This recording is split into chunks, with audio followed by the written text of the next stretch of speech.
Greetings and salutations, YouTube land. So, I am not a YouTuber. I am a small engine mechanic, but I figured it might be useful to put out this video because this has got to be the biggest pain in the ass of a generator I have ever worked on. And I've worked on a lot of generators. So, what I'm going to be doing today is going through some of the things that'll make your life easier should you have to work on this thing. So, I could spend hours on a video about this, but for today's purposes, the scope is primarily going to be the carburetor as well as the governor. And I'm going to throw in some extra things that I wish I had known when I started working on this, and some helpful information that you won't find anywhere else on the internet. Trust me, I looked. So this is rated at 10,000 running watts, and it can actually deliver because it has a 530cc proprietary Generac engine. Most of Generac's generators are typically Honda clones, and they're made in China. This one was actually made right here in the United States, so it's actually a really quality generator with a quality engine, and it puts out some of the cleanest power of any generator that Generac makes. It's typically sub 5% THD, which stands for total harmonic distortion. So I'm going to tear this thing down today just so you can see how to do it should you run into this situation where you need to work on it yourself. So before we get to work in this, I just want to show you one thing. It's a common point of failure for this model, and actually for all the similar models as well. In fact, some of them were actually recalled, like the 6500, because it was actually chopping off people's fingers. So this button right here does not stay out, and unfortunately the part is discontinued by Generac, so you can't get it. So when you try walking around with this thing and moving it around, that happens. So when you're trying to move it across your lawn or just anywhere really, that happens. And it's absolutely infuriating. So what I've chosen to do is simply drill a hole right through the top, right to the right of the button, so the button's mechanism still functions. And then I simply take this pin here with the retainer strap on it around like that. So now it stays like that. So if you came expecting a polished professional video, you're not going to find it. This is my first attempt at a YouTube video, so yeah, bear with me. Anyway, I think we'll have a little bit of fun. This is going to be geared toward small engine mechanics. However, a competent DIY person will most definitely have no problems at all following along, and you'll be able to work on this generator doing exactly what we're doing today. So without any further ado, let's get started. All right, so to start off, we are going to get started by taking off the breather hose here off the rollover valve. That goes down here, and then it connects to the back of the airbox. So on any other generator, you can basically just get access right to the carburetor, no problem whatsoever. On this one, yeah, not so much. You actually have to take off the fuel tank. You have to take off the side rail. You have to take off the airbox, and you'll see. So let me just get you set up on a stand here. So please excuse the mess. The shop is a complete disaster right now. I've just had project after project, and it's really trashed right now. So the rollover valves actually break really easily. So, or actually they can pop out like that.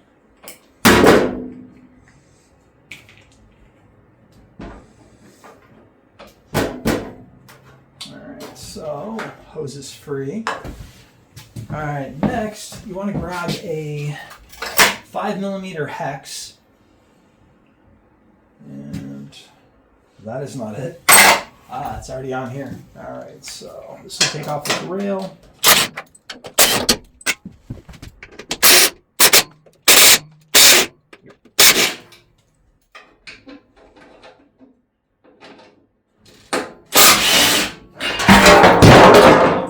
Blooper number one.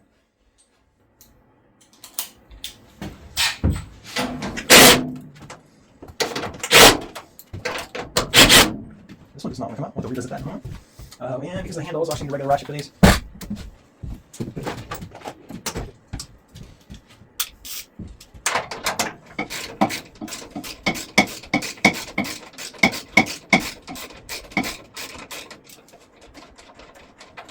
Right. 3 down, 2 go.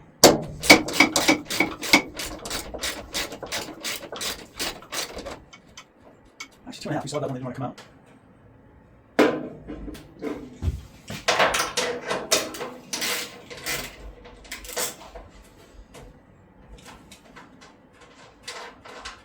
All right, and we're free. All right, so at this point, you want to disconnect the fuel shutoff, which is on the other side. And I don't know, let me see if I can show you that here without the tripod.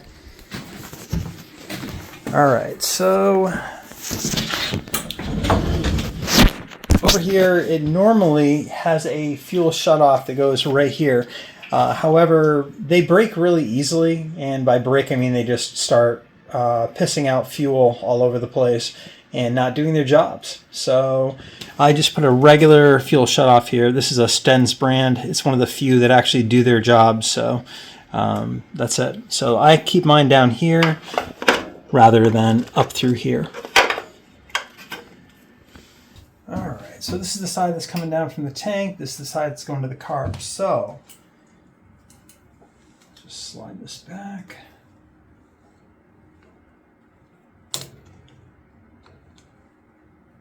I think I'm actually going to replace these.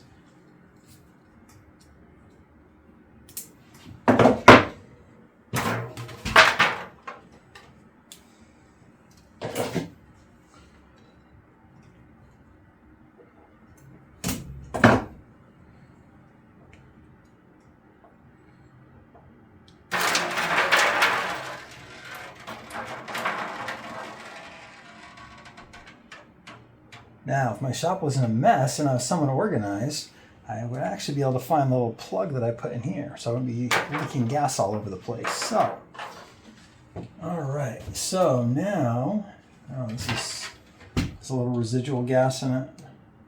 Let's just make sure this is shut off all the way, and it is. All right, so now we're just going to pull the tank that way. However, you have to be careful that this doesn't get tangled up in all the wires underneath. So I like to push it up a little bit.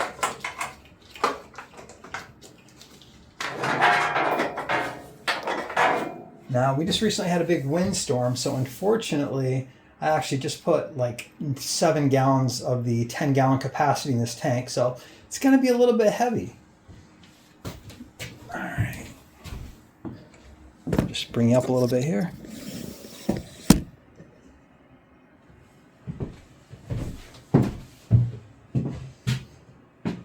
Actually, it might make sense to swing you around the other way too.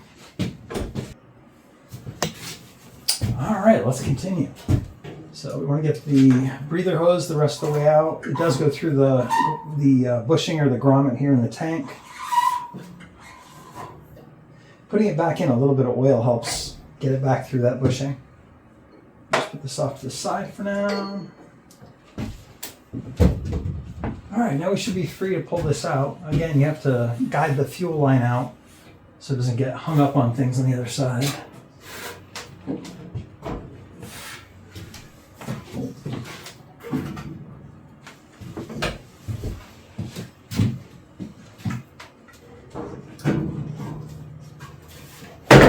There we go.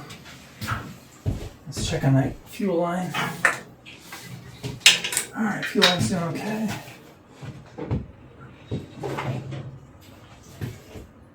And still looking good. That is not light.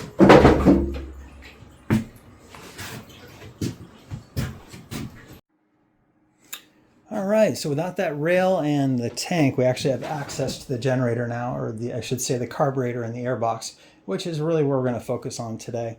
By the way, I've only owned this for a couple of months. These do sell, or I should say sold. They were manufactured up until 2022, but these did sell for about $2,500, and I only paid $400 for this. So anyway, right here, this is your airbox, and this is kind of a neat one. It actually has 2 different settings as to where it pulls the fuel. It's actually a winter and a summer mode, and on some of the airboxes, it has a sticker here that tells you which one is which. On this specific model, the XG10000E, it's actually on the side rail that tells you which one is which. So I did promise you some information that you wouldn't find anywhere else. And the first piece of information is that With regular generators, or I should say most generators, they actually run best when the airbox and the air filter are all on there. Without them, they often are getting too much air and they will surge.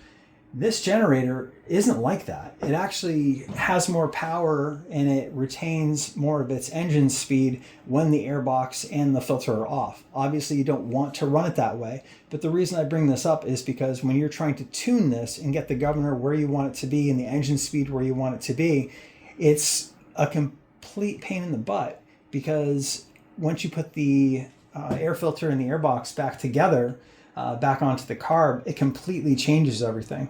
As an example, this most recent time that I had this apart and then put it back together, I had the engine speed under no load at about 61.8 hertz, which is a little higher than I like.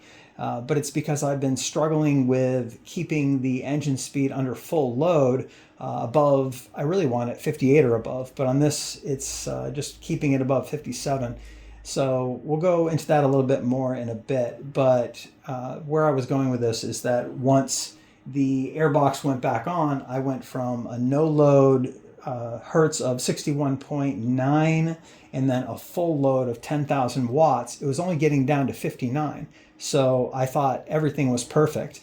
I put the airbox back on and put the air filter in, and then I did another load test and it was completely different. Everything dropped. So that droop was just way more than I wanted it to be. And as of right now, under full load of 10,000 watts, it drops all the way down to 57, which is just barely acceptable. But again, it's lower than I want it to be. So let me just show you a little bit here, get you off the stand just to see what we're working with here. For this airbox, you have this set of studs that run all the way through and terminate back here. These are just held on by a little bit of thread locker. And then you have some nylock nuts right here. You have a couple of completely extraneous screws right here. They really don't do much of anything aside from give you the opportunity to drop them down inside of the carburetor. And in some, you may actually want to turn on the choke as well. If you pull this, then you eliminate the chance of that happening. So here's a real big pain in the ass. The airbox, it's not just held on by those two studs and the screws and those stupid screws. They're actually held on by two additional long-ass screws way back underneath there.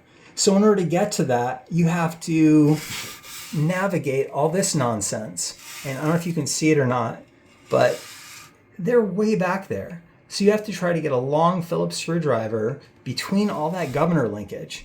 And it's just not fun at all. It's the biggest pain in the ass about this generator. So also, while we're here, you can see that the governor adjustment for the tension, it's right there on the left of your screen, and that's an 8mm. So while we're there, I figured I would show you that. So let me get you back on a stand, and I will go ahead and get this airbox off. Start off with these two nylock nuts.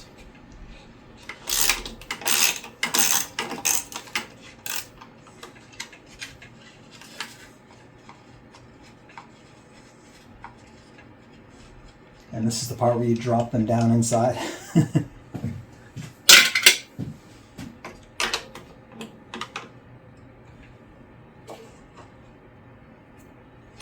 All right, this whole stud is actually moving. I think it's probably because I've taken this apart so many times trying to get it tuned just right. So I'm going to try to hold it still while I do that. And I think I'm going to have to throw some Loctite back on this when I put it back together this time.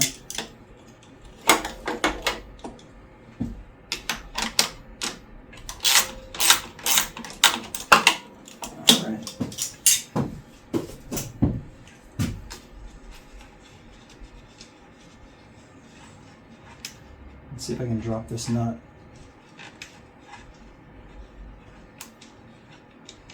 Oh well. All right, now the little extraneous screws. Let's get those dumb things out.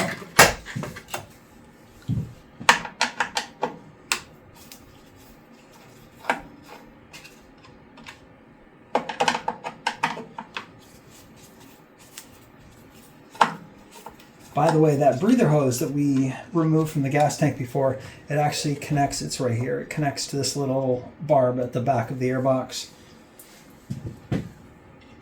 Alright, so we now have 4 of the 6 fasteners off of this thing.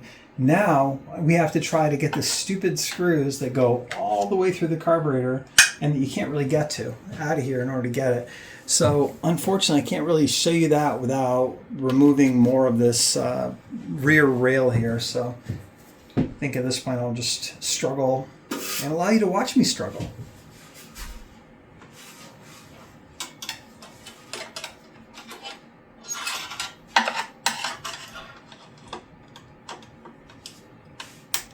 And actually getting these screws out is actually the easiest part, which is really saying something.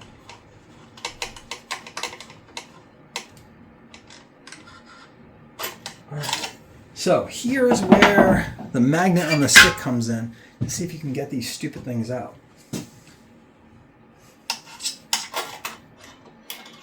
I don't know if it's going to let me in this position. Alright, let's do the next one.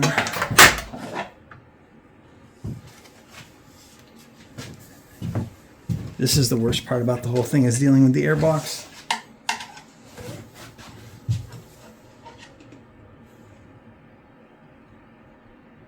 Alright.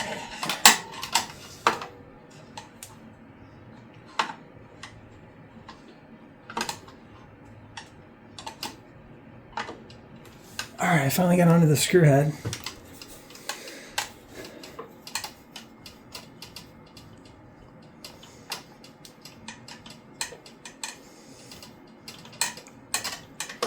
Alright, I think it's enough that I can grab it with that magnet. So let's try that. Oops. Just knocked the camera, that's always fun.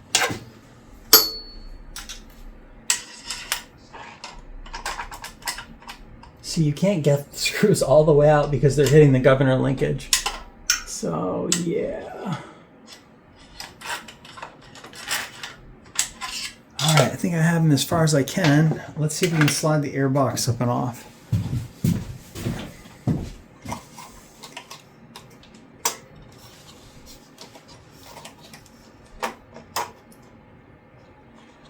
Now, the next obnoxious thing about this airbox is there's an additional breather hose right below it that you have to somehow connect, but you can't even get to it in order to connect it. So getting it disconnected, this part, is the easiest part. Now we are finally free. This is where the breather connects, and I'll show you a trick on getting that back in later. Alright, so now that we're free, you can actually see these screws that went all the way through the airbox then go here through the carb back to this back plate right here.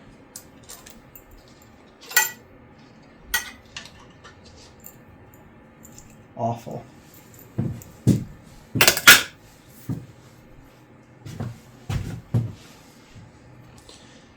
Alright, so let me give you a little better view here. This right here is the breather hose I was talking about. So yeah, huge pain in the ass. Now, in order to get this carburetor free, there's a few different things we need to do.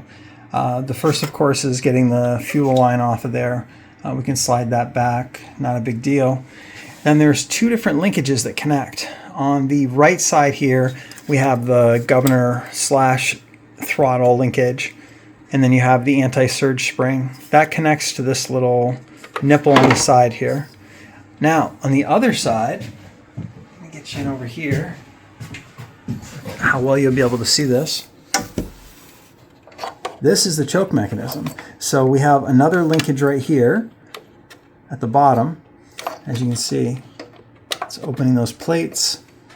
So in order to get this off, you have to actually push down that plastic retainer and then slide that out without hopelessly losing the rod down below. Also be very careful with this because the choke, let's go around the other side here. This right here, these break really easily. Ask me how I know. Also, this is supposed to kind of stay out, and it's not, so there's that. So anyway, this plastic piece, they're still in stock. However, pieces for this generator have recently started being discontinued and back ordered. I waited over 2 months for one part. So I've already replaced this once, and it did not fit well at all, even though it was OEM. I actually had to shape it a little bit, which is probably why it's not staying out on its own. And now it is, making a complete liar out of me. But anyway, as you can see, that operates the linkage here. So, all right, so let me just drop this down just a little bit, and I'll try to see if I can set this camera up a little better for you. Okay, actually, before I do that, I actually want to go over the governor rod, the anti-surge spring, and their orientation here, because this has actually, there's been a discrepancy on this. There's a number of different people. The problem is that when these generators get to people like us, they've already been messed with by people who don't put them back together properly, and this one was no exception. This right here is the way that I found that it works the best.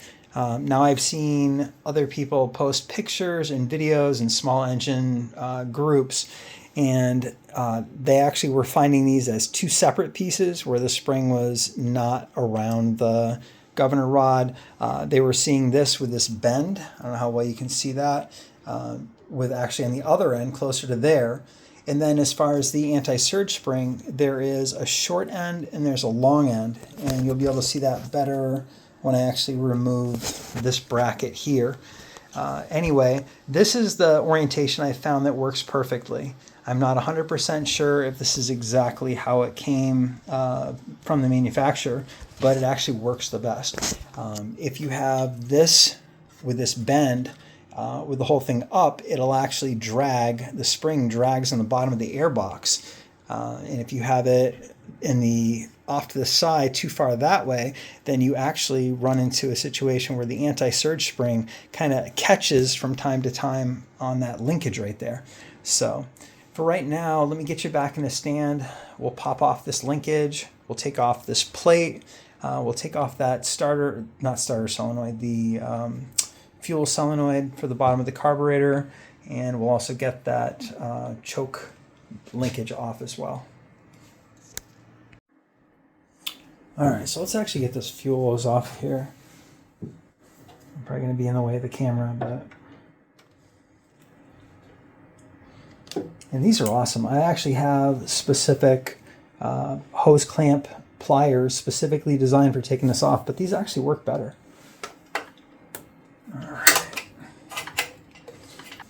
All right, so let's take off the linkage now. Usually just using a large flathead screwdriver to put it in here between that little ball and the linkage will allow it to pop off. Now this governor rod is actually adjustable, so you want to be careful you don't rotate it too much, and also maybe take a picture of how it was, the orientation before you took it off. All right, and actually with that anti-surge spring, it's usually easier to take it off once the carburetor is off. So let's unplug the fuel solenoid here off the bottom. All right, and I'm going to go around the other side and just pop off the choke rod. It's not really any good angle to let you see that, but I already showed you how it looks. So. All right, we're free on that side. All right, so this is probably a good time to take off that governor plate, the bracket. So let's zip that off real quick. It's actually just two bolts. You have this one here and then one over on that side. And the spring is attached to it, so you want to hang on to it when you take it off. Oh, one side note, this is another thing you won't see anywhere else mentioned, is that you want to make sure that these two conduits right here are above this plate. Don't be stupid like me. I actually found out the hard way during testing. This plastic conduit had slid down a little bit, and this solenoid wire had actually come right onto the exhaust manifold. So I couldn't figure out why it wouldn't start, and it's because it was actually grounding out the solenoid wire directly to the exhaust manifold, so I had to fix that. Not fun. So let's get this the rest of the way off. But yeah, just make sure this goes on top and not underneath. Alright, we're going to support this. Alright. Grab that bolt. Okay. And now you should have a view. I'm not sure how the camera is set up, but you should have a better view of how the governor spring connects as well. So let's quickly go over that. All right. So as you can see right here, once we move this bracket, you see the arm that connects to the adjuster right here, and the spring connects right here. So this right here, depending on which one you have, they actually are going to work completely differently as far as where they're going to run best. This end right here, closest to that way, you're actually going to have the smallest amount of droop. However, you're also going to have the largest amount of surging and oscillation and hunting. It's going to be a bit too sensitive. So on this end, it's actually too far the other way. The reason why I was trying it out in that position was because I was actually running into a situation where when I put it under full load, I was actually getting some governor oscillation, not to be confused with carburetor surging, but actually governor oscillation. So I later found out that I was putting it under the way more of a load than I thought I was. I don't have a load bank like a lot of professionals have. I only have space heaters in order to do a load test. So I was using 5 space heaters. 4 of them were actually not the 1500 watt that they were advertised at. They were actually pulling 1800 watts each. So those 4 that were supposed to be 6000 watts were actually pulling 7200 watts, just those 4. So I was actually trying to pull 11,000 watts out of this 10,000 watt generator, which is what was causing the governor oscillation. So I am actually going to, and in this position here, I'm actually back running into too much droop. So I'm actually going to, usually it's going to run best in one of these 2 positions. So I think I'm actually, when I put it back together, I'm going to put it in just 1 notch over and see how it goes. And hopefully that'll just bump that droop up just a little bit and retain that engine speed. All right, so hopefully you can see a little bit better in this position. So while I still have the anti-surge spring on here, I want to tell you one more thing that you're not going to hear about anywhere else that I actually found out through much trial and error.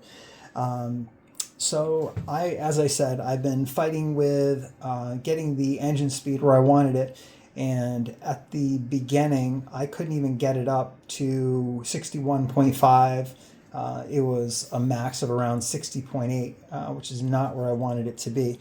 So I replaced this governor spring here. It did nothing at all. Didn't make any sense to me whatsoever. So the more I thought about it, I started looking at this and I realized that this anti-surge spring, it is way beefier than any other anti-surge spring I've seen on any other generator.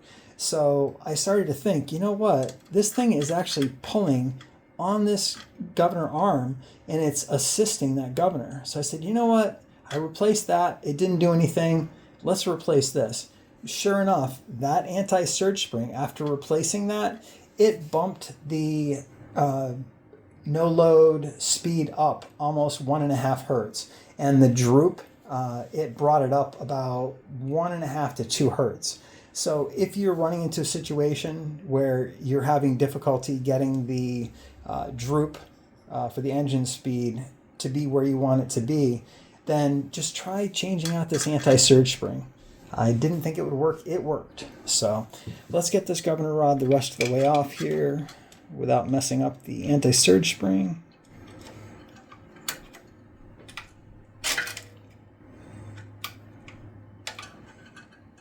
It's kind of a pain in the butt. Oh, it's almost off. There we go.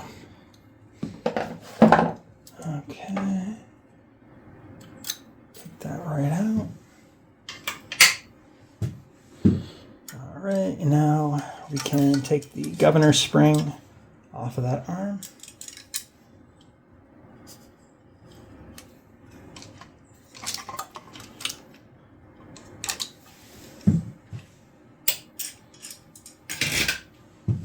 All right, and now the carburetor. This is one other thing I wanted to show you. There are two methods for getting this carburetor off. As I said before, it's a huge pain in the butt. So you can either double nut this, where you take two nuts on the end of these studs and you can remove the entire studs completely off so that the carburetor lifts up. With all these obstructions here, it's sometimes difficult to get that carb out. So there is a second option. If you very carefully move this out of the way, get the conduits out of the way, and try not to bend the spring on this, you can actually get it out. You have to slide this down, and the choke rod is trying to reinsert itself again. All right, so just slide that down. Once you get, I don't know if you can see well here. I think my arms are making it so you can't see. Anyway, you also have two gaskets here, by the way. You have this one here that goes between the airbox and the carb, and another gasket over here. I usually just leave that right on. All right, so you push this breather hose off to the side, bring it down towards the end of its travels, trying not to bend the spring. When you get down towards the end, if you tilt it this way, off to the right, then you can actually usually just turn it to the right and lift it right out. Like that, once you get around that stud. But I'm worried about bending that spring. Okay.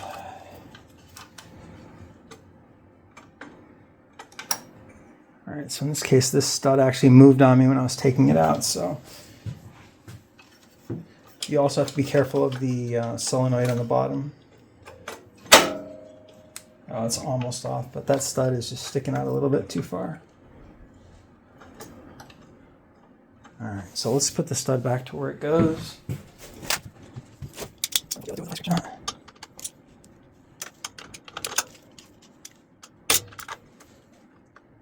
It's almost back where it's supposed to be.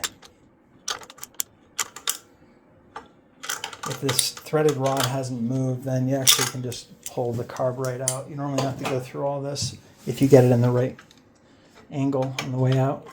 And if you can get the breather hose out of the way. Oh, we're free. See how much easier it is? There we go. Although honestly, after all of that, it probably would have been faster to double nut it. All right, so now the carb is out. And now that you have this out here, then we can get this the rest of the way out. So as I told you before, there's actually two sides. You have the small hook and then the big hook.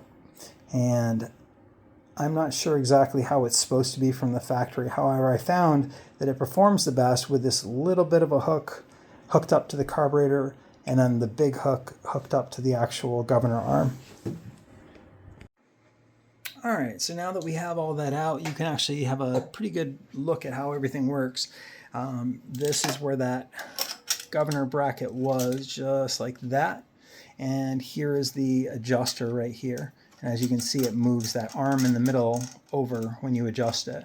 So in order to adjust this, you actually have to try to reach up underneath here. And as you can see, there's that metallic tubing right there that pulls the air off the exhaust in the wintertime. So you actually have to take an 8mm deep well, and then you can go down from underneath, get it on here, which is a huge pain in the ass, and you can adjust it using it just like that. Now, you can see the proximity to that exhaust manifold. So you do not want to do this adjustment when it's been running long. You want to try to do it fast when it's cold or when it's, maybe been running a minute or two, because the heat that kicks off of that is awful. And like I said, look how close that adjuster, that you have to put your hand next to that hot pipe in order to adjust it. This is a beautiful, powerful machine. It's a work of art, but the design is not service friendly whatsoever. It's terrible. So I just wanted to show you that real quick so you can see how to adjust the governor. And this is the breather hose from hell. We'll go over a little bit later how to reattach that to the bottom of the airbox, because honestly, reassembling is the worst of this whole thing. And here's your governor arm. So I'll just quickly go over the governor calibration. If you need to calibrate it, is really straightforward. I'm not going to do it because I just recently did it, but you would simply put that bracket back on, bolt it back on here and there, and then you would, I think you can just barely see, I'm trying to see if you can see it with the camera. You can see that screw right there. So yeah, right there. So what you're going to do, I'll move it right now just so you can see it. What you're going to do is you're going to move everything to wide open throttle. So you're going to move that arm that way, and then you're going to loosen this bolt right here just until it moves freely. And then you're going to take a flathead screwdriver and turn that counterclockwise, ensuring that this stays where it is. It's actually best to do this, you really should do it, actually kind of have to do it, when the governor arm is attached, to make sure that everything is where it needs to be. And that's pretty much it. And then you just, when you get it so that it is wide open throttle and that the arm is where it's supposed to be and this is counterclockwise, you just snug that back down again. And that's how you calibrate this one. Alright, so once again, please excuse my shop. It is a huge mess right now. Everything is out of place.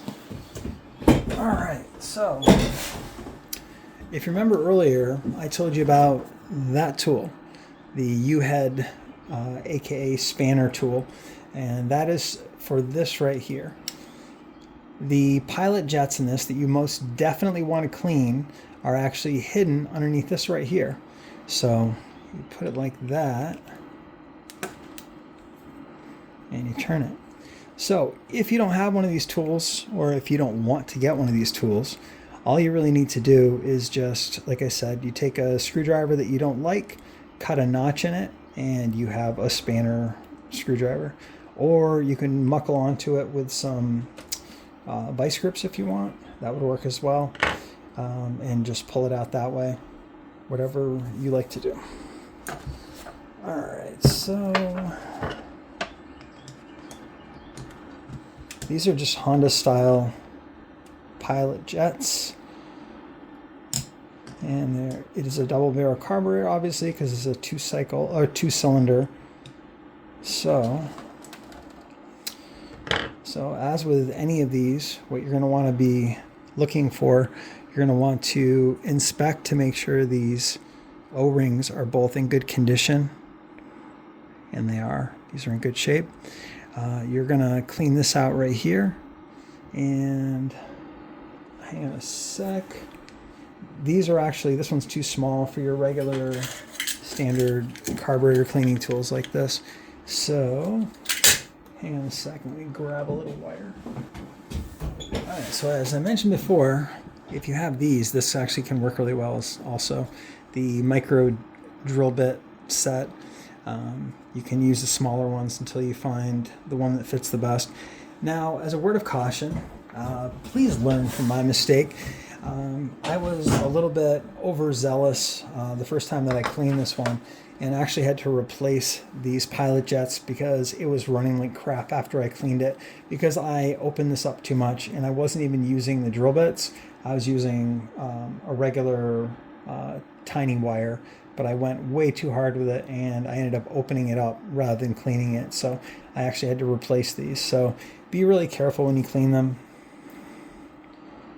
You just want to poke it through, make sure you don't have any resistance, and then just make sure that you can just see it going through into that area. And that's all there is to it. I don't personally put these into the ultrasonic. All right, make sure it's going through. Yep, it's going through, no problem. All right. I don't personally put these or anything in the ultrasonic cleaner that have any kind of rubber or neoprene on them, because they tend to deform them. They either shrink them or expand them, and then things don't work well afterwards. So these are not going to go in there. All right, so you also want to remove this, and of course I did not grab the appropriate wrench. All right, so yeah.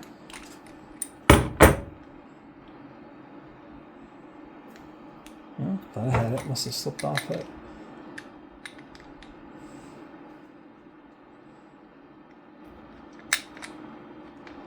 There we go.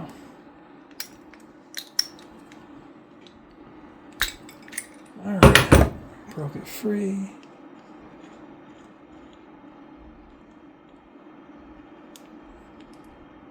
All right. As you can see, this is nice and clean because I just cleaned it about 2 months ago, but this likes to get stuck and not work well. We have a little bit of fuel in there still, even though I did run this dry the last time I had this going. But that's basically what you're looking at. So you want to make sure that's all nice and clean and that is clean. So you can take some larger ones like that and put them in there just to make sure that there's no corrosion or anything. All right, yeah, looks pretty gross. All right. And it is mostly clean. Just blow a little air in there. Oops.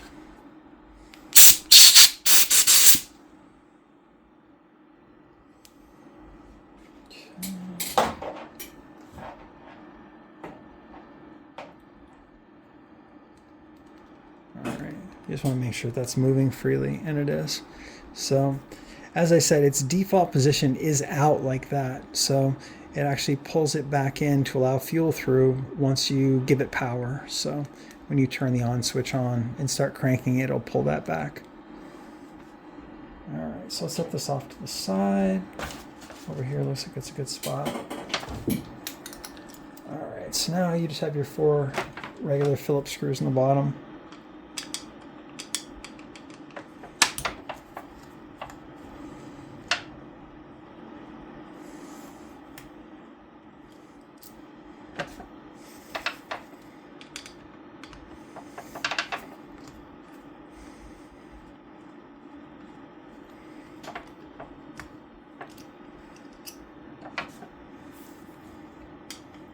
I always work with music, so this is completely and totally painful for me right now.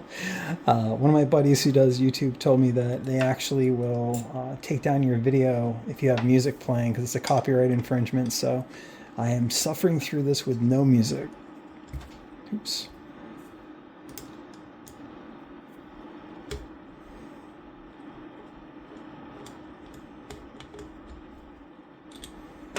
All right, so before I take that bowl off, let me just show you real quick. This actually has a drain right here. In order to drain out there, this is actually the screw for it. So you can actually take, and grab the right size. All right, that should be the right size. Just take that needle out.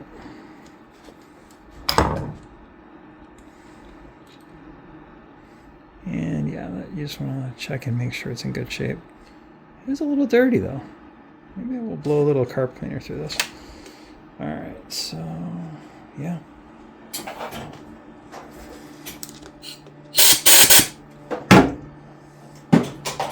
Okay. So just want to drop that out. All right, and now, wow, this actually got pretty dirty in 2 months. That's crazy. All right, so right here at the bottom, you can actually see where this is where the pin comes in from the solenoid that shuts off the fuel flow. So that's where that happens right there. And then it's going to pull the fuel up through those 2 spots right there. So if you're able to, it's a good idea to pull these little rubber gaskets out of here. The last time I tried to do it, I actually felt like I was going to rip them And I want to say I ran this through the ultrasonic like this and actually did not have a problem. So I think I'm actually going to, oh, this one's coming out. Cool. All right. I just don't want the gaskets to get deformed. The last time I looked, this was about a $200 carburetor. So we don't, and they don't sell parts for the carburetor. You have to buy the whole carb. Or you can actually get an aftermarket one. Yeah, I'm going to leave that one in. The other one came out nicely though. I actually don't see my little one, so I think we're going to have to depend on the ultrasonic for this one. So as you can see, I don't know how well the camera is getting in there. It's pretty dirty at the bottom for just being cleaned 2 months ago. So I'm going to spray some carb cleaner in and I'm going to run it through the ultrasonic and hopefully that'll clean up.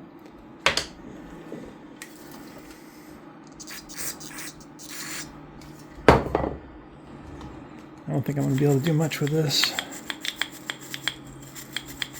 And I don't feel like getting the Dremel out right now.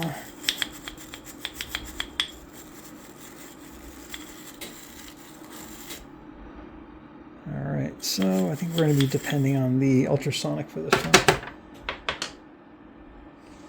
And the ultrasonic is over there.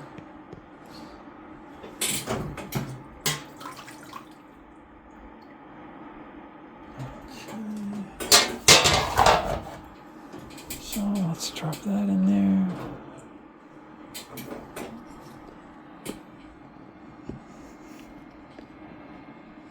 Okay. All right, so now let's pop off the float here. You want to inspect the needle as well. I just recently did this, so there was no issues there. This pin should have no problems coming out. And I want to say last time I just used needle nose pliers because the pin is actually really short on this one. So you can just barely get onto it.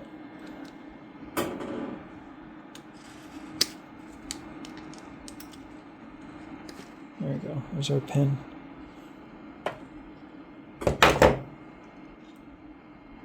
Alright, and the needle is right here. And I did check that out recently. Yeah, that looks good. All right, so because this has a neoprene tip, I do not put these through the ultrasonic either. So the flow, it looks a little dirty, but I don't usually put those in the ultrasonic either. But you know what? Let's throw it in. All right. Let's get these main jets out. Because it's a dual barrel carburetor, you do have 2 main jets. And if I remember correctly, last time I had a hard time finding a good flathead screwdriver that fit well in here. I think this is the best one. It's like a little small, but not too big.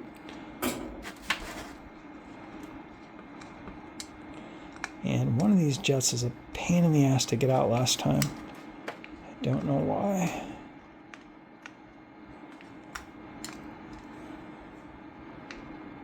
All right, it's a little higher.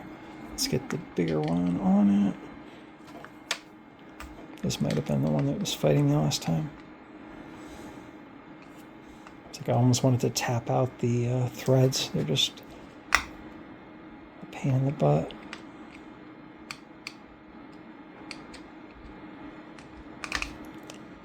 Yeah, it's really a pain.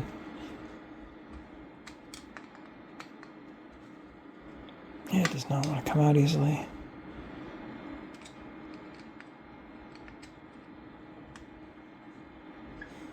There we go, now we're out. Alright, and let's hold it up to the light and see how this one is. Yeah, this one's still mostly clear. You probably can't see it on there. Yeah, I guess you can. It's mostly clear. So we'll clean that out and then we'll put that one through the ultrasonic. I don't think this one will make it. Yeah, I use a smaller screwdriver for that to get it out until it's over that lip. Ooh, that one loosened up a little bit. All right. Yeah, this jet comes right out. I don't know why that other one's stupid. Because as you can see, the threads don't look bad. So, I don't know.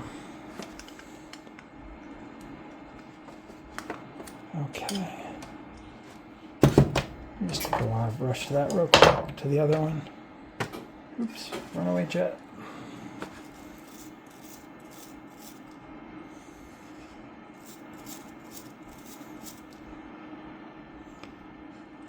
I did this last time too though, and it did nothing whatsoever. So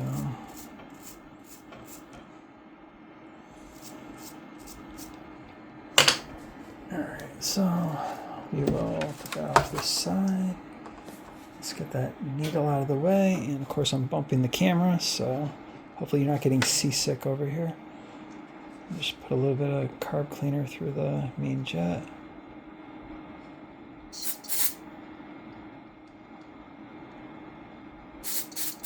Alright, and the other main jet.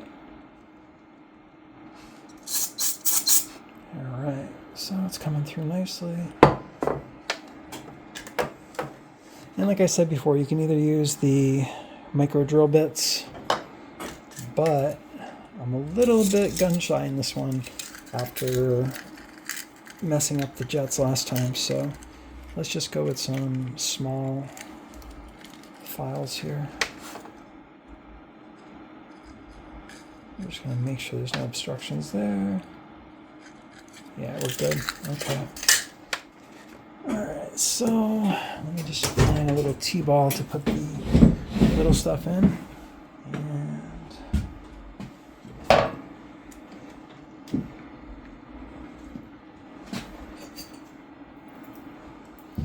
alright, this big one is actually closer than the little one, so we're going to use that. Alright, I'm going to throw that in too. I'm not going to throw that in. I'm not going to throw that in. This one, it has that O-ring. You know what, we're not going to put that in either. It's in decent shape, so I'm not going to screw it up. Alright, so we'll put that in there. Alright, so now let's just go through the individual passages real quick on this one. Oh, by the way, if you want to know, there are actually some good aftermarket carbs for this. If you want to know if you have an OEM one or not, look on here, and if you see that star, like the little, it says like DE, and then like the weird, like, I don't even know what that design is, almost like a star, and then like NI or N1. This actually is an OEM one. If it doesn't have that little star thing, then it is an aftermarket one. But on these, the aftermarket ones from the manufacturer GOA something or other on Amazon actually work really well. I want to say they're around like $68 or $70. And I did test them just kind of like having a backup in case these get discontinued. And it actually worked really well. It ran the engine well. So, but that's how you find that. So just quickly, I've already cleaned all these passageways, but you would want to, you wouldn't know it looking at them though. You just want to take your tool and go through each one. So I'm just going to throw some carb cleaner through them real quick.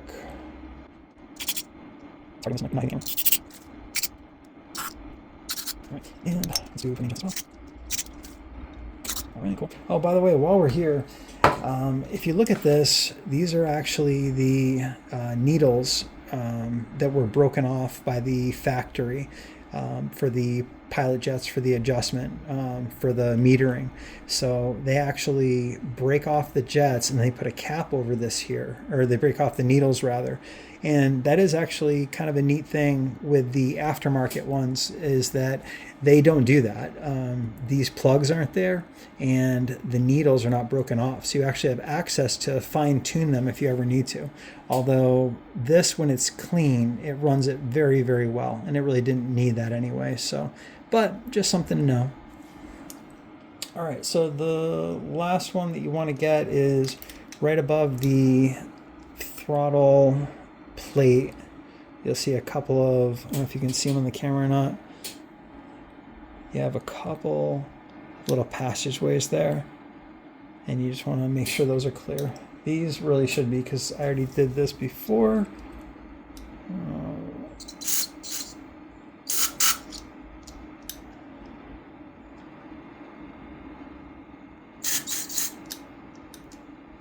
This is for the pilot circuit. So if you can see that, there's like a series of holes there. I might have to open the throttle plate a little bit. See those little series of holes in there? And then there's like one other one next to it. So you just want to make sure those are clear. And I know they are, so.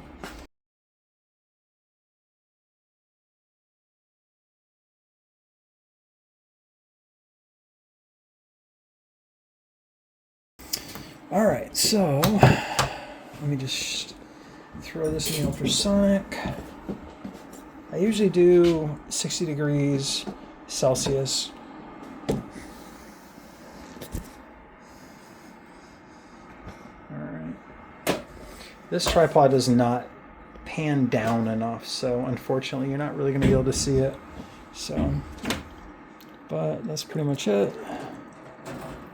This is a 15-liter one, so there's a lot of nice space or room to put more stuff in here. But all right, so this specific one has some different settings. I simply put it at full wave, and I think I'm only going to do about 10 minutes.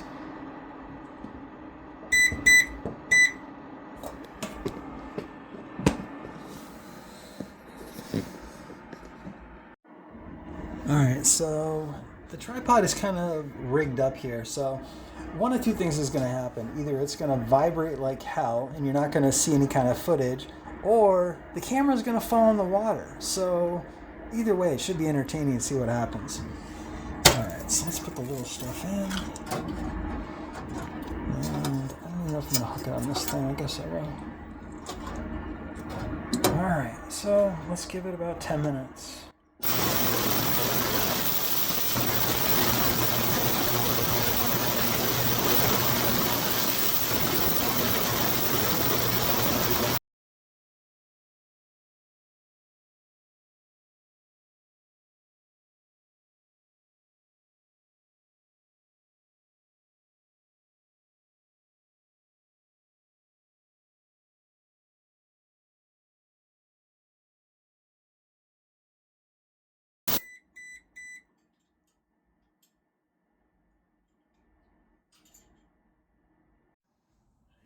All right, and we're back.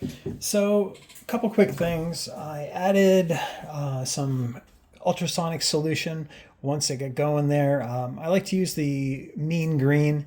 It's really cheap and it works really well. It's like $6 a gallon at Walmart. And as you can see here, I mean, it wasn't that bad to begin with, really, but the ultrasonic did a really good job cleaning up that gunk that we had at the bottom of the bowl. So we can actually put that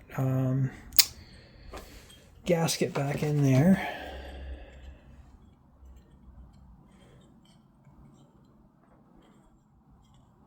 All right.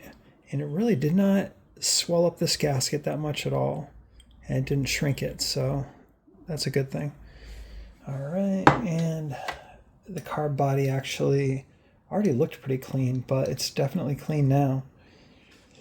All right, so the second thing I wanted to mention, I realized after that I put this in, is that I actually forgot to take out the emulsion tubes.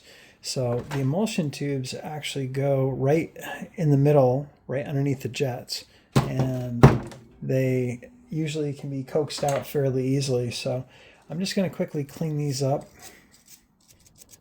So that brass brush.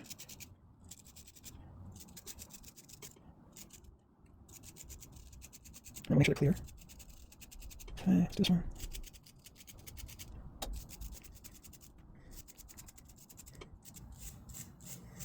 Once again, I apologize for the poor quality of this video. It is my first. And if you would like to see a really polished professional video, check out my friend James Condon. James Condon has just absolutely amazing videos. He is truly the generator whisperer. All right, so I'm going to put that through there real quick, even though it is clear.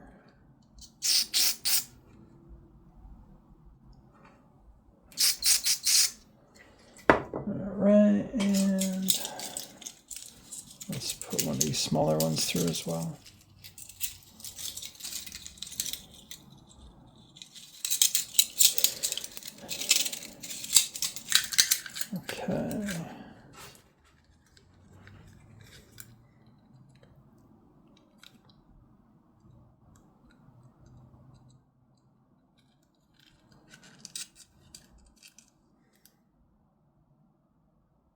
Looks like it's just the one on that end. And then down here, we have 2 on each side. All right. And then one more cross through at the very bottom. All right, so they weren't clogged to begin with, but as you can see, I don't know if you're able to see that on the camera, but you can see clearly through there. All right, let's do the other one. Assuming I can find the other one. Okay.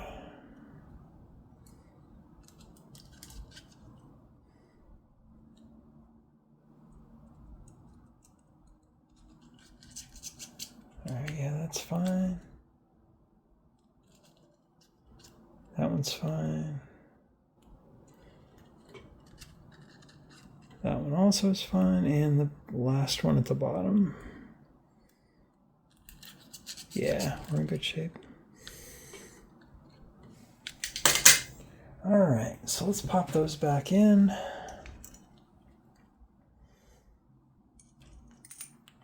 Like so. And like so. All right, so I want to give the main jets just a little bit of help and just give it a little bit of PB Blaster this time. Okay, that is not a little bit. That is not a little bit of PB Blaster. I promised you fun. We're having fun. All right, so I'm just hoping that will help these going a little bit easier, because if these come out many more times, I think we're going to be damaging that top part. Okay. Yeah, I can hear it grinding. I don't get it. It's very strange. All right. But the threads look perfectly clean and burr-free, so... Oh, it is going easier with a PB Blaster. Okay.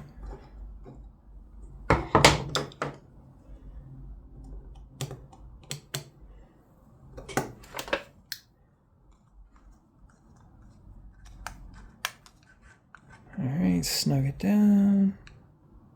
Yeah, it's nice and snug. Okay. Let's see if the other main jet cooperates. Oops.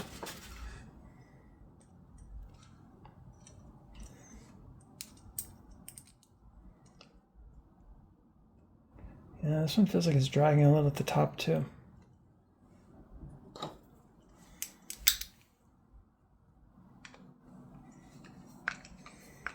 Yeah, a little drag. By the way, while we were waiting for the ultrasonic, I put some blue Loctite on that stud. I'm really thinking about replacing those studs with regular bolts. It's kind of an attractive idea. In case anybody else is thinking about that, it's actually a 6mm thread, 6 by 1.0, and it's, I believe it was 3.5 inches. Yeah, it's exactly 3.5 inches. So I am considering just replacing those, possibly some nylock nuts behind some regular bolts, or maybe some shoulder bolts. And that way you wouldn't have to deal with the dumb studs or double nutting or anything like that. So, all right, so those are in there nice and firm. Now let's pop in the pilot jets in the top. Runaway pilot jet. On these, it's rectangular with the flat edge. You want the flat edge to be up against that. Not like that at all. Like that. Okay. Same thing for this. You want it parallel to the other one. And you want it to feel a nice snap. And if you don't feel that nice snap, pull it back out and reseat it. And then if you still don't feel a nice snap, then pull it back out and inspect it to make sure that the O-rings are not damaged. And again, you don't want to put this through the ultrasonic, because I know those O-rings definitely will not like it. All right, so this washer is just there to hold it back on, to hold the pilot jets down. We'll put our Spanish screwdriver back on here. just snug it up. Don't have to go crazy. All right. Now let's get our float back in. So the needle just slides right onto that right there. And the needle is already in good shape, did not need to be cleaned. And it's a nice slope. All right, so we'll slide that like that.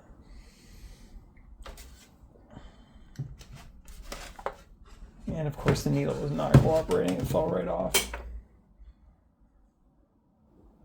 And I'm bumping the camera with my knee. So yeah, train wreck of a video. I hope you're here for the entertainment, because that's about all you're getting is entertainment today.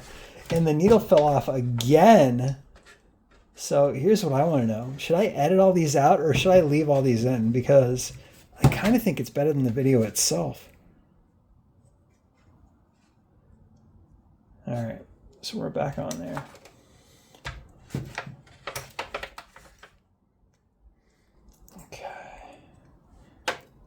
Trying to do it. All right, I was trying to do this so you can see it, but honestly, if this needle falls off one more time, I might have to throw my phone through the wall. So yeah. Okay. And let's put the pin back through.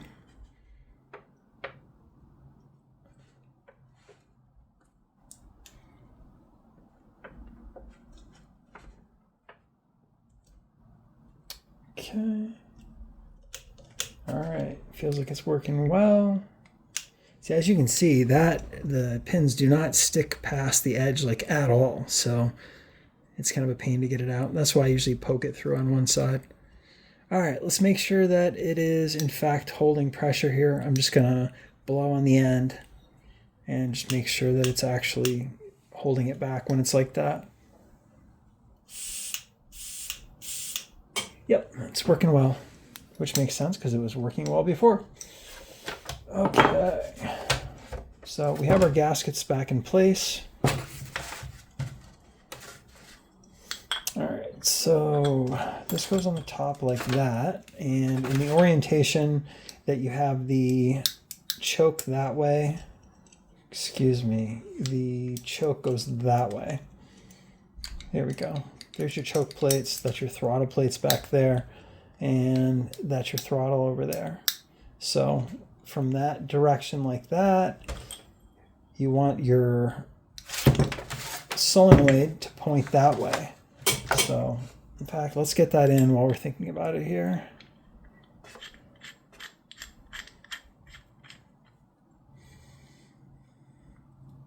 I think this is like a 19 mil. Honestly, I've never checked, so hence the crescent wrench. Again, you don't need to go crazy, just snug it down so you're not having fuel leaking out. All right, we're good. All right, so as I was saying, if you recall, the solenoid was pointing this way when we were looking at it from this direction, so we want to put it back together the same way.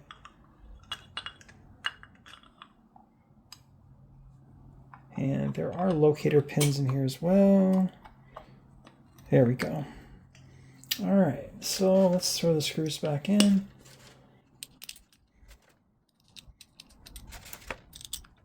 And I'll leave us just with the bolt drain needle after that.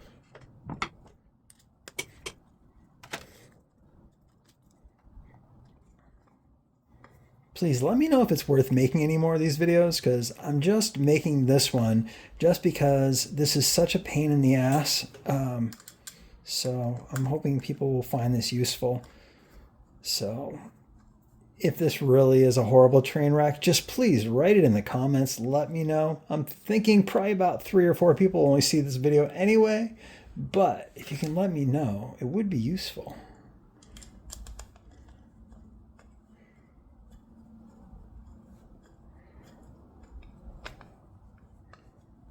All right, cool. All we have left is the bowl drain, which goes right there.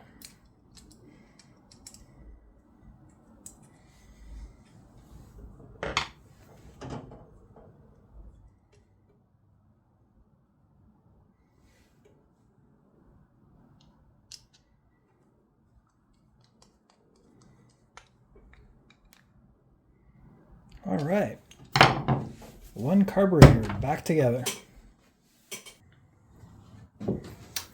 All right, so this part here is a pain in the ass. Getting the carb back on because of this breather hose right here.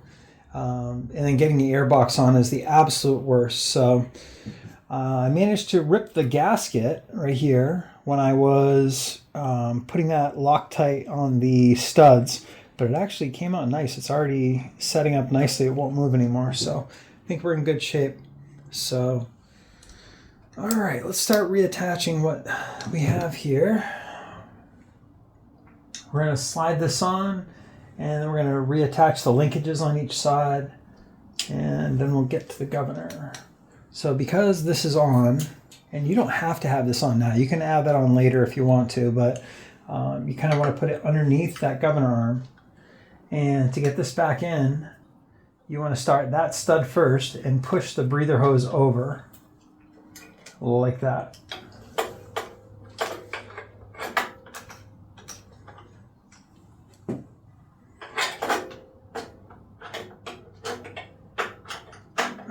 So now that stud is on, the breather is over, and now we can get the other stud on.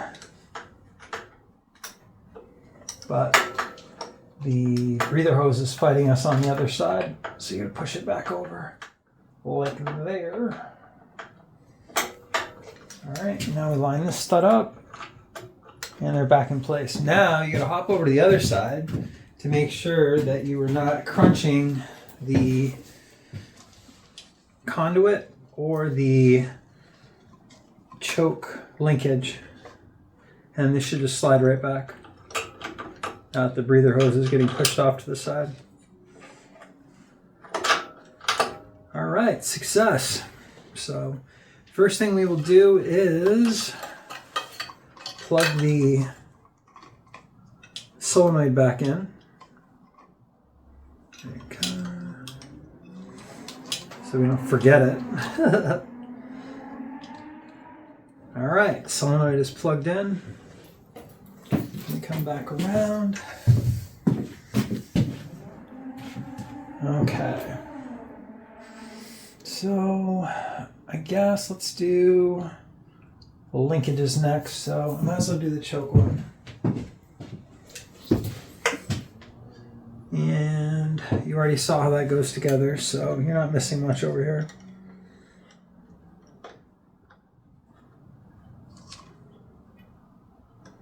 You put the rod partway in through that plastic insert and then just push up the retaining clip. And then you just want to work your choke to make sure it works properly. And it does. All right.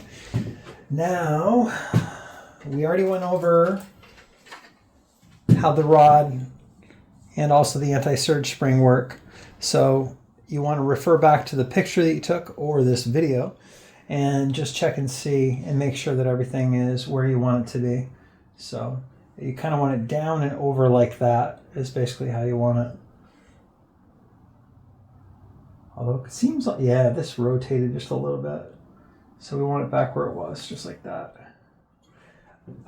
Yeah, I messed that up actually. You want to get that spring on first. It's not the end of the world, but honestly, it's so much easier to get this on when it's not on the machine. So I might even pause it while no, I guess not. Okay, so it's good. That is on.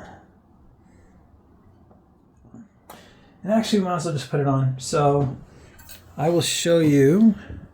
I'll take you off the tripod real quick. You see right here, this is actually where it attaches right here. And these are the different sensitivity attachments for the governor spring. So I had it over here, which is where you're going to have the most droop, but the least amount of oscillation for the governor, no surging. Over here, you're going to have the least amount of droop, but when you get to higher load or anything at all, if the governor is annoyed about, it's going to start oscillating and surging. So I'm going to put it here, even though it probably should be here. So anyway, let's hook up the governor rod. I'll put you back on the thing here. Maybe, maybe not. Okay. See, if I was a real YouTuber, you wouldn't have to deal with that. All right. So we want this like this. And there's like a little ball. You just want to press onto the ball. And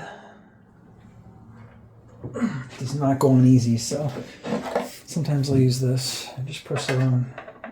You want to do it uniformly though. There we go. And it's on. Oh, well, yeah. All right, we're picking it back off because I forgot to put it through the spring. Now it's through the spring. I'm going to leave these bloopers in just so you can laugh at me because I want to laugh at me as well. Okay? Okay. And we're going to do this all over again. Perfect. That's on there. All right, let's put the anti-surge spring in that little slot I showed you. Like so. And then that goes on that ball there, like so. And now if this is done correctly, it should be down in that direction like that, and everything should be able to move freely. So I haven't secured this yet, but we should be able to move this. And there should be no dragging in this area here. And it's working well, moving that well. No problems. And you want the rod to be roughly in the middle of the spring. And that's where we are. So that's exactly how you want it right there. Let me just get you in there so you can see. Just like that.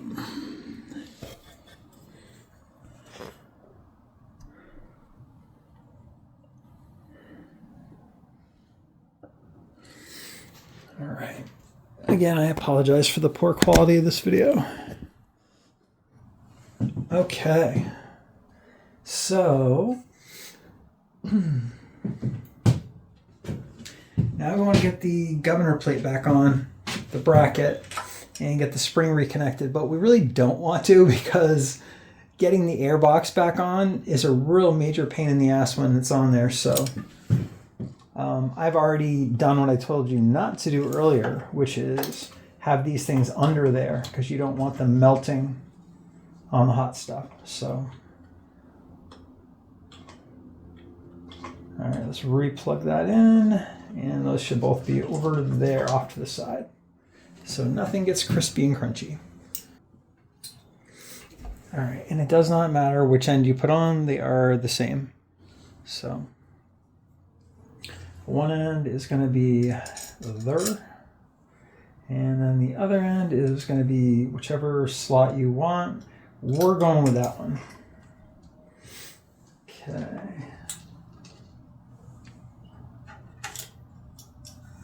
So we'll grab one of the bolts.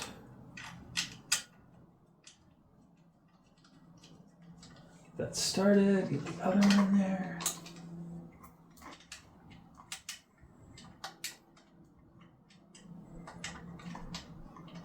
And it's started. All right.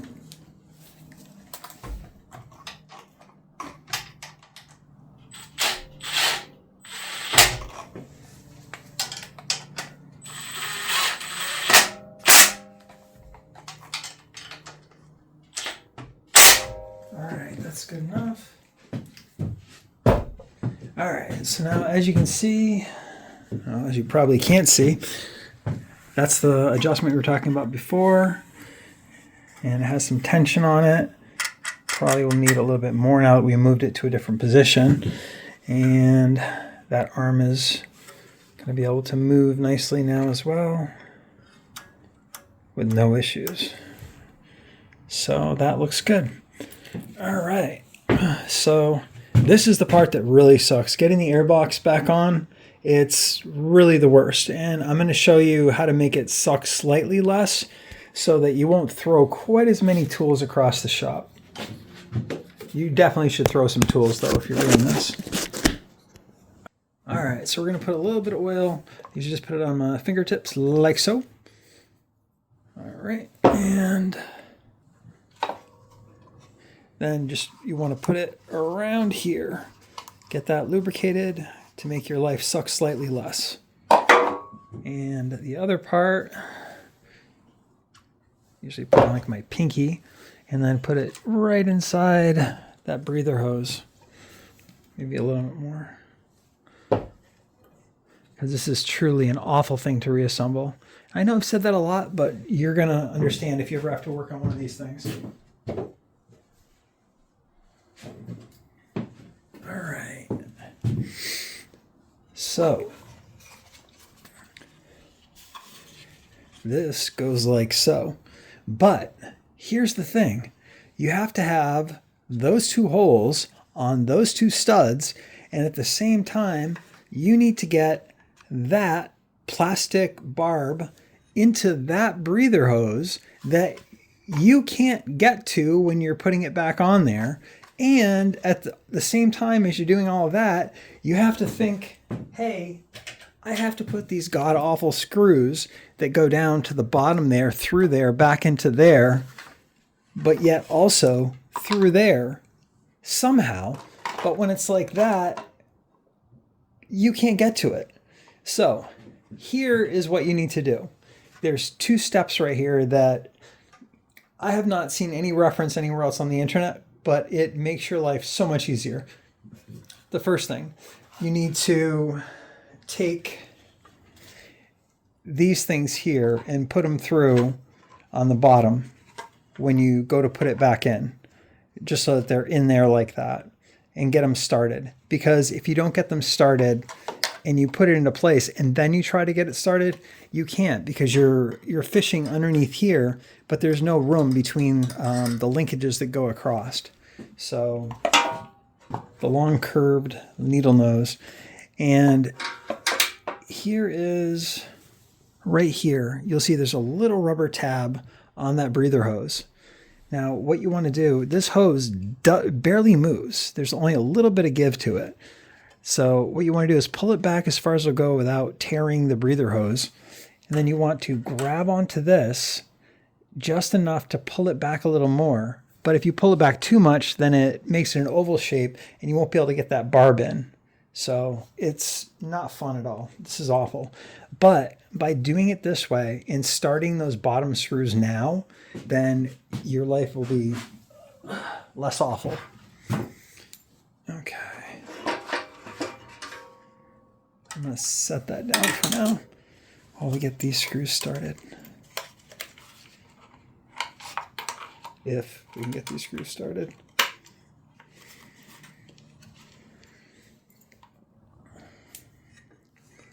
My breather hose is in the way. I might reconnect that later. Okay. So, if I remember correctly, the way that I did it was... Alright, so let's grab this like that, pull it back, yeah, you're not going to be able to see this, unfortunately. Maybe if I lower the camera just slightly. I don't know if you can see that or not over the valve cover. Alright, so we're getting that started like that. Alright, so it's most of the way on. If you don't do it that way, then you're not going to be able to get that on. Alright, next we're going to start these while we can still get to them.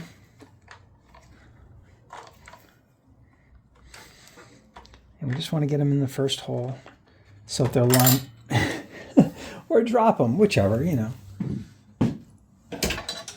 Grab our magnet on a stick here.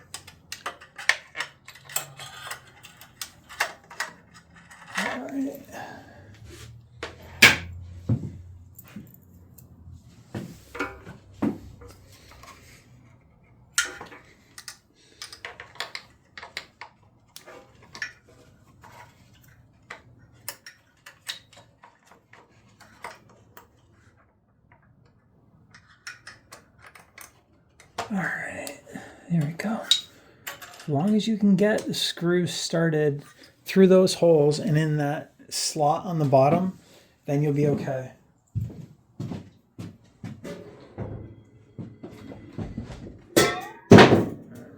really cannot reach this and see it, but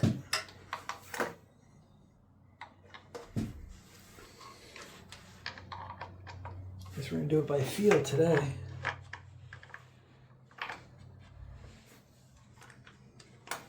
All right, so it is started into the carburetor. Perfect. See, that's the hardest part, is getting it there. If you don't start it like that, then you will not be able to get to it because of these linkages that go across. So, all right, now that we have that started, we have the breather hose started, now we can line up these two studs with the airbox and start securing the airbox. I'll try not to block the camera here.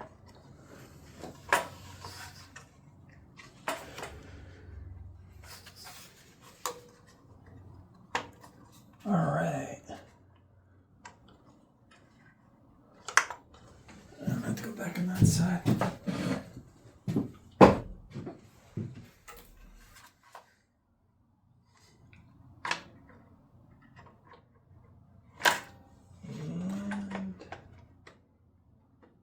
there we go. All right, so at this point, there's a couple things you need to do. The first, we need to push these bottom screws in a little bit more to get them aligned. And then we're also going to make sure, we're going to take a large flat screwdriver and push up on the bottom of that breather hose from the bottom, pushing it up on the rest of the way onto the airbox. So you probably cannot see this part.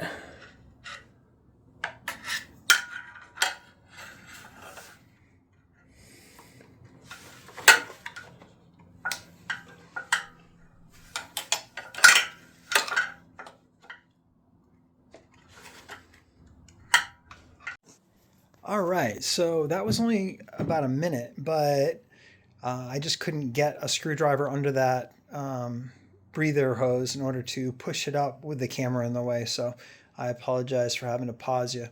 All right, so now all that is left is what we're going to do is just push this back in place, which is where it goes. Now, this part is going to suck a lot less now because we've already started the screws. And I don't know if you can see it from here or not, but we have a couple of screws that are hanging down. And basically all that needs to happen is we need to take a very long Phillips and push them into place. I'm going to try doing this holding one hand on the camera. I don't know if it's going to work, but at least so you can kind of see what's going on. I'll kind of rest this on the stator and see if that works. But you're probably going to be jostling around quite a bit. Actually, it's not going to work, so I'm not going to be able to see what I'm doing.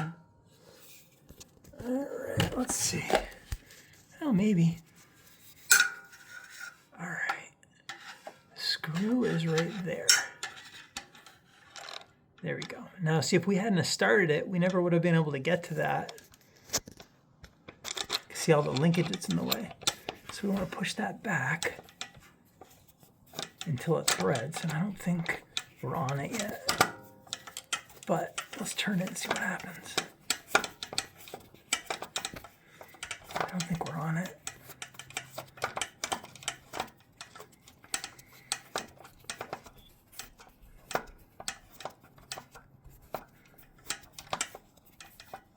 I might need to put you back on the stand.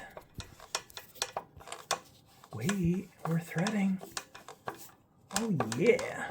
All right, that's nice and firm. I don't know if you can see that. All right, and now we have the other side. Let me see if you can see that at all. I don't know if you can.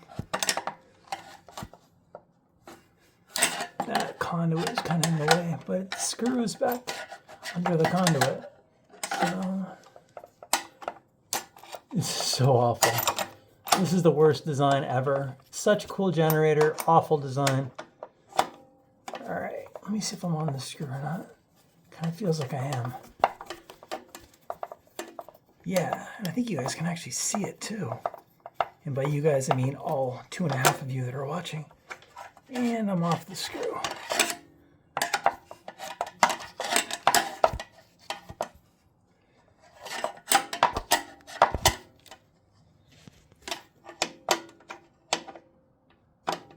Hey, we're back on. Look at that. This is such a bad design.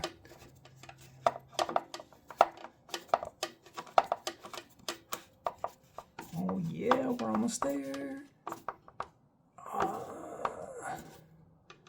Perfect. Look at that. Okay.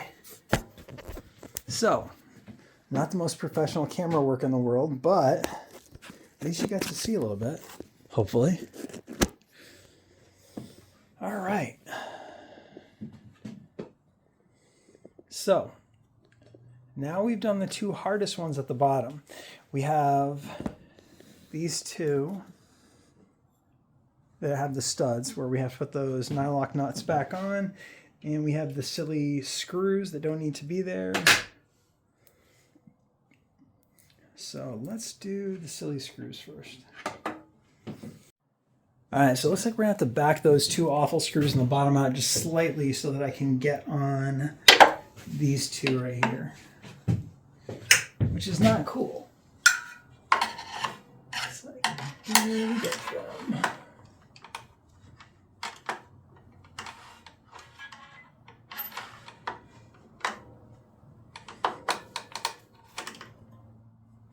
Let's try to cheat and just do one.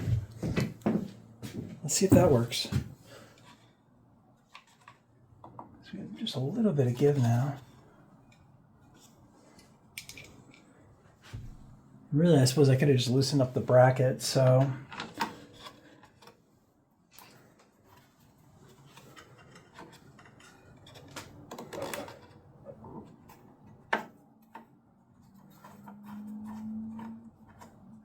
Let's loosen up the bracket.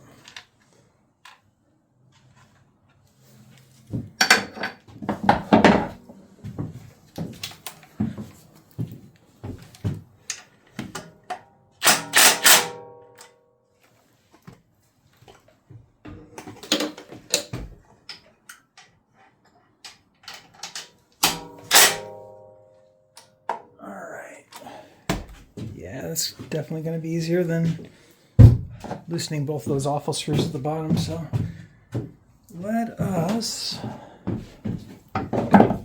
get that started.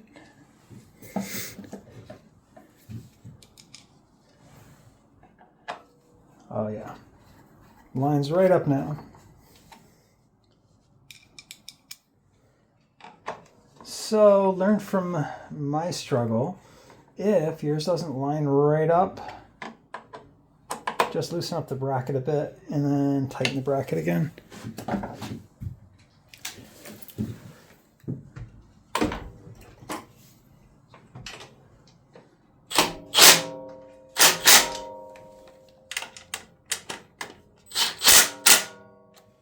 Okay, I just gotta tighten up that bottom screw again.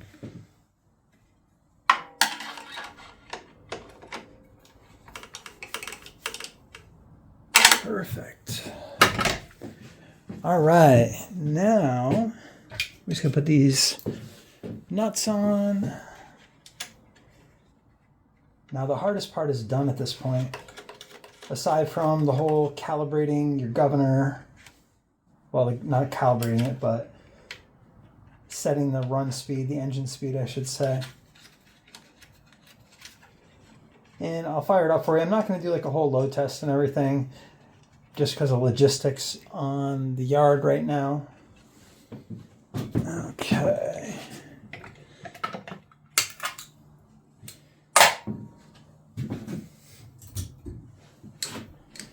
Now, on this one right here, this is actually just plastic, and you don't really have anything at all stopping you from breaking this. So just use a ratchet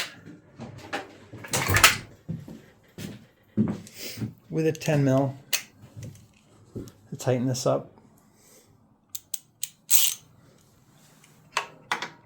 You do not want to crack this.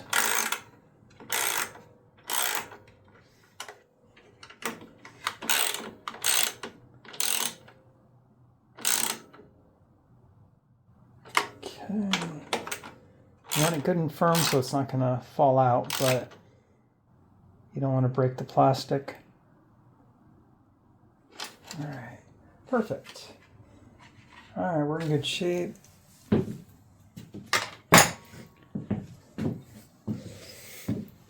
Now, this right here is the part I was telling you about before. This is the metal tubing that simply pulls heat into the airbox from the exhaust. And ideally, I would have popped that back on here before I fully put on the airbox, just because of this conduits that are in the way. Not a huge deal, but let's get that done real quick. There we go. It's mostly back. All right, cool. Nice. Now we're where we want to be. And again, just double check and make sure none of your wires are anywhere near this exhaust. You do not want anything melting. So, according to the manufacturer, this thing weighs 300 pounds, like exactly 300 pounds. Then on top of that, if you're a dummy like me and you filled the tank with gas, that's another 60 pounds. Plus whatever the oil weighs. So this is not light right now. And I'm about to struggle getting this gas tank back on. So I will let you point and laugh at me for that, because I will want to laugh at me later for this as well. Oh, let's not forget to put this back onto the back of the airbox. That might be helpful. All right, this little barb right here, if you can still see it, you just slide this on. Also, it would probably help if I put the fuel line back on. That might be useful. So let's do that. You know, I'm really not feeling, well, apparently I'm dumping gas everywhere. I'm really not feeling this whole paper filter. So I think I'm going to replace it. Being gravity fed and that the tank really is not much higher than the carb, it's not a good idea to have that paper filter on there. So, all right, so hopefully you can still see this. This we're going to slide on like that. Move that back in like so. Ow.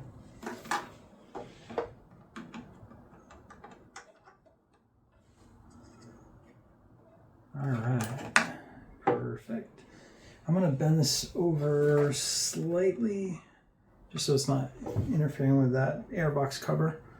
All right, and this is the part that's going to pop onto the fuel shutoff. So I'm going to leave that hanging down below the control panel right there. Oh, by the way, another tidbit while we're talking about this generator, and I'm putting this all back together again, is this does have a voltage regulator. Like with a Briggs & Stratton generator, it's directly tied to the engine speed. So you normally would see like 130 volts, and it would drop all the way down to like 110 based on the engine speed dropping.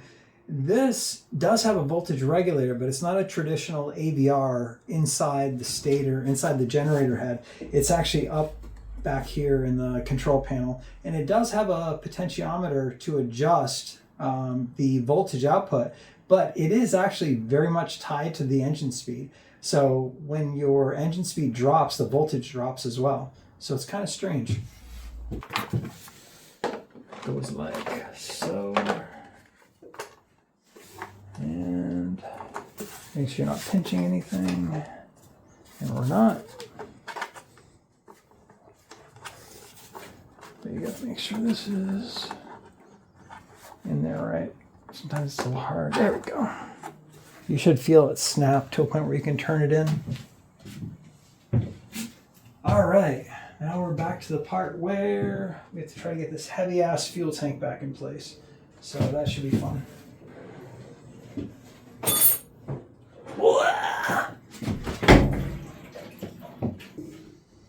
All right.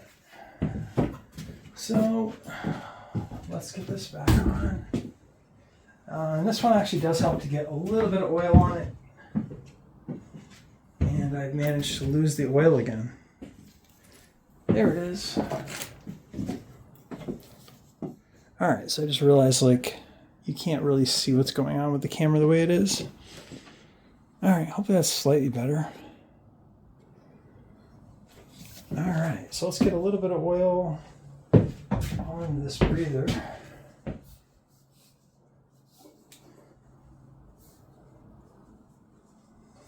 So the odd thing about this rollover valves are intended so in case the fuel tank tips over, it closes off the valve so that fuel doesn't leak out everywhere through this breather. And it does that. However, what I found is interesting is it's also a one-way valve for air. So it will allow air into the tank so that as fuel leaves, it allows air in. But it's also a one-way valve in that it does not allow air out.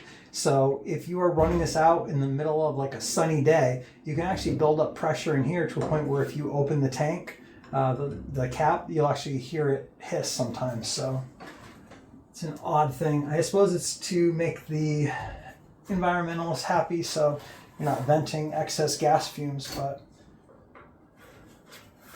I don't know. All right, this just slides back on. Oh no, let's give it just a little bit of oil.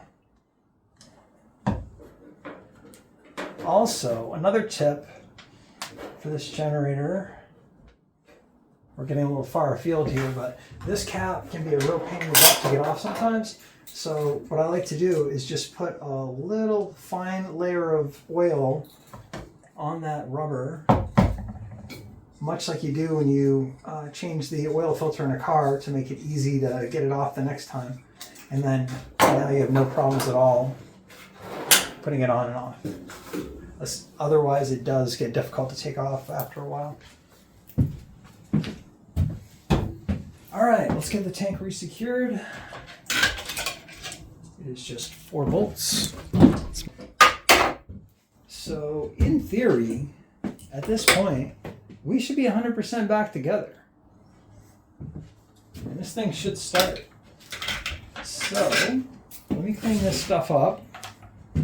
I will put you on a quick pause while I clean up, and then we'll try to quickly start it. I don't want to run it too long because I'm inside. All right, so change of plans. Originally, I was not planning on putting a load on this thing just because there's a lot going on out in the yard and can't really bring it out tonight. But I decided that since I moved that spring over one little notch, maybe it would be a good idea to just put like a 3/4 load on it just to see what the Droop looks like these days. So I am guessing I am most likely still going to have to do some more work to get the Droop to be smaller so that the under load speed is higher. But what I'm going to do, each one of these space heaters is 1800 watts. So with all 4 of them on it, it's going to be 7,200 watts of load, give or take. So about 3/4 of what this thing is capable of pulling. So I am just going to fire it up, put the load on, and see what we're looking like. And hopefully the carbon monoxide detectors don't go crazy. Do not run a generator indoors, please. In this case, I do have 2 carbon monoxide detectors hooked up, and I have the door wide open. So not perfect, but I shouldn't be dying immediately. So let's fire it up.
right, so not perfect, but not terrible either.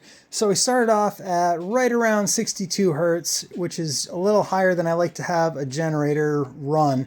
However, with this one, because of the droop issues that I've had with it, it's something I'm willing to run with. Now as you can see, this power bar, it was showing 4 out of 5 lights were lit up, which is roughly 80% of its load. So we actually might have been pulling closer to 8,000 of its 10,000 maximum watts. My math says 7,200, but I really don't know. But at that load of roughly 3/4 of its capacity, it was still just shy of 58. I really would have liked to see it at 58, but in this case, you know, we're looking at 57.8 is what I was seeing at the end there, which isn't terrible. It's still respectable. And as far as the volts, we were still looking at like 117.8, which is still within, you know, a reasonable margin. So overall, I think this went pretty well, moving it over that 1 notch. I probably should move it over 1 more notch just to bring it up a little bit more. But as you saw, what is involved just to change that one little item, it's involved, and it's not user-friendly at all when it comes to working on this thing. So that's pretty much it. Hopefully this calamity of a video was useful for somebody. Let me know what you think. Leave a comment. Just let me know if I should make any more of these things or if this should be my first and only. So that's it. Have a great night.